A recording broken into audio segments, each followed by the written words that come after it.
Tito, what it do? What's up? Oh man, you on fire today, man. I was trying to meet you, but I didn't think I'd make it to the Luxor and back in time. And I didn't want to just do an in person. Obviously the podcast is different from video interviews, but I plan on meeting you in person tomorrow. We're both here in Vegas. Appreciate you coming on, and I appreciate you being you, man. You gave Yeah, a couple years ago, you gave me that same fiery Ernesto Mercado that the world got to see today. And all this left is for you to knock out Pedraza so they could, see what everyone else has been seeing for a few years now, man. But how's it feel to be in Vegas on the big stage? man, it's exciting, to fight in Vegas. It's my first time fighting in Vegas as a pro, and to see your, obviously, I'm not the main event, but to see your, banner kind of every, like hotel little announcement thing they got, it's been getting me excited, man. And the whole build up to this fight, being in Vegas, fighting Pedraza, who's been a, former world champion, Puerto Rican. Man, the whole build has been great, man. I'm just excited. I can't wait, man. I'm gonna have fun Saturday. Bruh, I almost spit my drink out when you said I'm about to beat this puñeta up. Cause I've never heard that like that. And listen, all my children, not both, all my children are Puerto Rican. I've never heard it used that way. It was just hilarious to me. I had to play it for my wife who's also Puerto Rican. Uh, but Yeah. I wanted you to clear something up for the people that are mistaken. There's a bunch of people online that believe that when you said you'll beat Keyshawn's daddy up, you meant Bud Crawford, but you were talking about Andy Cruz, who was sitting next to you, right? Yeah, I was talking about Andy Cruz. I wasn't talking about Crawford. I mean, that has no like relation to it, so them confusing that makes no sense. Exactly, exactly. But it's crazy that that kind of went under the radar. How did Cruz react when you said that? Because he loves to call himself Keyshawn's daddy. Did he even pick it up that you were talking about him himself? Yeah, he knew. He smiled a little bit, but he's smart. He know better to just keep his mouth shut. I was right next to him. I was give him a little slap right there. You would have said something crazy, but nah, he was cool. He was just enjoying the show. He was glad that for me, I guess I was right there going back and forth with Keyshawn's team, and it was fun, man. I'm excited to see how he does with Omar Salcido, and I mean Cruz. But before I get into that, did you watch his last fight with Antonio Moran? I didn't. I saw some highlights. I heard that Cruz got hurt, but I know ultimately he got the stoppage on it. But Morana, I don't know, man. I don't think he's really a good fighter. So for him to hurt Cruz and kind of, I heard he had him shooken up a little bit. That's kind of concerning. Yeah. Um, you seem to be exactly what boxing fans want. You already built up a great resume. Credit to your father, for putting you in with such amazing opposition without a big box promoter. Now you're with Eddie. You say the right things. Do you feel that you're going to be able to get in that mix? Because it seems like everyone moved up now to 47, right? Yeah, really just Devin and Ryan. I feel like moved us to 47, or at least we're on talks Tito, to move him to 47. Tio's Oh, Teal's moving to 47. he's supposedly he got a 3 fight deal with Turkey Al Sheik, and the first one is allegedly a unification with Hitchens. Then the next fight is Boots at 47. Got you. I mean, look, those guys are good guys. Obviously, big names, but there's still a lot of names at 35, 40. Like I said, you still got Keyshawn, you still got Shakur, you got, Richard to Hitchens. You still got a lot of guys there. And once I clean out the whole division, man, I have no problem going to 47. I'm a big guy. I could go to 47 as long as the opportunity makes sense and all that. I have no problem going up to 47 for Ryan or a Haney or Teofimo. Now, is it what comes first? Uh, could you stick around? Because you're going up. Could you stick around for Shakur, who's 5 pounds below? Yeah, I mean, he talks all this shit online, man, saying that he could go up to 47 today. So, I mean, as long as I feel like I got something that maybe he might want, a belt, then I think we could definitely make that happen and not wait for him. You feel me? As long as, he's not Twitter talking the whole time, he really about it, about to take that fight, then I'll stick around for him and Keyshawn if they both want it. I'll do one at a time first. It don't matter who I spank. Now you have a lot of energy, let's say, for Keyshawn. You guys obviously fought in the amateurs and you felt you won, but he got the decision, correct? No, we never fought. We never fought. We were supposed to get a box off, and they just denied my box off, and they said no matter how many times I beat him, They was not gonna give me the spot anyway. They said I could beat him 100 times. They're gonna give him to him. They invested too much money. So Oh, wow. with that being said, man, so I never even got in the ring with him. So I mean, it's not so much his fault. You know, it's obvious just the politics of boxing, man. But that was my Olympic dream, man. So I got to take it on somebody. And since I can't get them in the ring, I got to whoop somebody's ass. And unfortunately, it's Keyshawn Davis. What did you think of his performance with Gustavo? Someone the I, Hitchens had a good fight with. I thought he looked great. I ain't gonna lie to you. I was like, damn, he looked good. But Gustavo Limos ain't Tito Mercado. You feel me? We not in the same pedigree. Gustavo Limos is a one-dimensional fighter. That style worked out perfectly for Keyshawn, who just comes in, and Keyshawn's obviously a good counter puncher and an inside fighter. So that style just worked out perfectly. But with Tito Mercado, it's gonna be a like I said, man, it's gonna be a disaster in there for Keyshawn.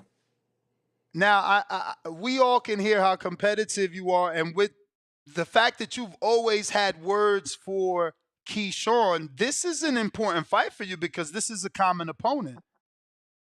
Yeah. No, Do it is no. I mean, every fight's an important fight. You know, any fight could derail my whole career, but this fight, obviously Keyshawn fought him last, and this guy fought man world champions and or guys that were ready to fight for a world title, and I think me beating the hell out of this guy, and knocking him out, in Vegas, I think it shows that I belong in that same category, for talks for a world title fight or just in mentions of these big names, man. Because I want to get in there, I want to get in the mix. I feel like I got everything that it takes.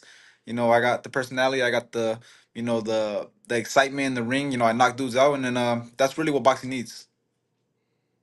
Now, are you expecting a different version of Pedraza? Because remember, Keyshawn brought him down in that to that weight that he hadn't fought at in many years. Now you guys are fighting at 140, correct? We fighting at we fighting at catchweight at 143. Okay, wow. So you're giving him even more weight. He's gonna be a Yes. lot fresher than he was for the. It's less struggle, right? I mean, you're the fighter, not me. Is it gonna be easier for him to make weight than it was when he fought Keyshawn, or what? Oh, for sure, man. I mean, Keyshawn, when he fought him, you could tell they had literally nothing from the first round. It was kind of all just air punches, and I expect him to come out, obviously, like you said, a lot fresher, a lot more energy. I expect his power to be a little better than it was at 35 because he was drained. And I expect him to come out here, man, and do what he tried to do to Keyshawn. Come over, try to walk me down, but I know once he feels that power, man, he's gonna be in his back pedal. But I expect a way better version of Pedraza than the one Keyshawn fought. So I got a couple of questions from the people before we let you go. First one is coming from Pristine Sports Network in Virginia. He says, "Salute, champ. I think," he says, "I like that you talk trash. Who would you say is another good trash talker in boxing?" Right now, man, really, I mean, just that retarded ass fool, Rolly. To be honest, Rolly right now probably runs his mouth the most, but he can't back it up. There's a difference between me and him. For me, I talk a lot of trash, but I've been backing up everything I've been saying so far. But probably Rolly. Broly, wow. What do you think of his fight with Ryan that's been announced? They're fighting in May in Times Square, New York City. I think that's a better fight for Ryan. I'm like publicity wise than Isak Cruz, and I think it's gonna be a good fight, man. I think Ryan's gonna knock him out, but the whole build up to that fight, I think they're definitely gonna be able to sell a lot just because they both got a unique personality per se. James Valdez in San Antonio, Texas. Which champ at 140 would challenge you the most and why? What challenges me the most? I don't know, man. Right now, I kind of feel the whole division is kind of weak right now. I mean, you got dudes like Ryo and Richardson Hitchens, who, damn, I think they're probably one of the sorriest champions. But man, if I had to give a guess, man, probably out of the champions, probably since Damn, Haney's yo, moving up, it's Tito, probably it's you gotta destroy Pedraza. You be talking hella. Yo, you said Rayo. Yo, Rayo did his thing. I mean, I get it. Styles make fights, but not yeah. everybody could outbox Isak Cruz because of his pressure. Like you didn't respect that performance. That was No, a I thought he did a good performance, but it's not hard to out. As long as you can move in your feet, you could outbox Rolly. I mean, you could outbox Pitbull Cruz. It's not too hard. You just gotta be able to move in your feet. I thought he did a good. I thought he did a good performance. I thought he won, but that doesn't change my whole opinion on him. I think he's a mediocre fighter. I'm gonna be honest with you. I don't see him holding that title too long. I feel like Gary Anton Russell can maybe take that title from him. I'm gonna be honest with you, But did you and I have watch? no problem beating his ass, but he only fights once a year. did you watch the Puello fight? With Gary Russell, yeah, I did watch it. I think Puel's probably the most I want to say tricky, but he got a little weird style and he's kind of a big guy. I mean, I guess out of the I'm assuming he's champion now since Devin Haney's going to 47. Yeah. I would assume probably, I mean, maybe he'll probably give me the toughest challenge, but he don't really throw too much. I mean, I'm not really worried about him. But I guess he's probably the best one at 40 out of the champions that I see. I can't wait for Saturday, bro. I mean, Saturday, I'm expecting you to beat this guy. I got a little group, and they think Pedraza won't make it past five with you. So, I don't know. I didn't know it was a catch weight at 143. I think that changes everything. I think you'll get a fresh No, version of Pedraza. I don't even think he's ever fought above 140. So you'll get a fresher version. And he's always been a good in and out style, like watered, not no, like he, a different version of a Lomachenko because of his in and out footwork. He's tricky.